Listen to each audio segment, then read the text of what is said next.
சொல்லுகிறார், நீ பயப்படாத, நான் யோனாதானின் வைத்திருந்த அன்பின் நிமித்தம் நான் உனக்கு தயை பாராட்டுவேன்.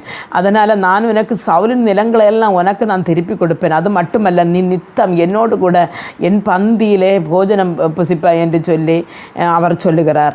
அருமையான தேவனுடைய பிள்ளைகளை, இன்றைக்கு நாம் எதற்கோ பயப்பட்டு கொண்டிருக்கிறோம். எதையும் நம்ம இழந்து போன நம்முடைய சமாதானம், நம்முடைய ஆரோக்கியம், நம்முடைய பணம், நம்முடைய வேலை, இப்படி என்னமோ நாம் இழந்து போய் நாம் வேதனையோடு தவித்து கொண்டிருக்கிற இந்த வேளையிலே கர்த்தர் சொல்லுகிற ஒரு காரியம், யோனாதான் நிமித்தம் நான் உனக்கு தயை காண்பிப்பேன் என்று சொல்லி சொன்னது போல, கர்த்தர் நம்முடைய முற்புதாக்களை நினைத்து, அல்லனா நம் நேரமே இருந்த நம்முடைய நிலைமைகளை, அல்ல கர்த்தருக்கு நாம் உண்மையாக இருந்ததை நினைத்து கர்த்தர் நம்மை விடுவிக்க வல்லமை உள்ள தெய்வமாக இருக்கிறார். அது மட்டுமல்ல, அவர் சொன்னார், நீ இன்றைக்கு முதல் என்னோடு கூட என்னுடைய போஜனத்தை நீ சாப்பிட வேண்டும் சொன்னது போல, கர்த்தர் தன்னுடைய வருகையிலே நம்மை அணைத்து கொண்டு போய் அவருடைய ராஜ்யத்தில் அவரோடு கூட பந்தி இருக்க நம்மை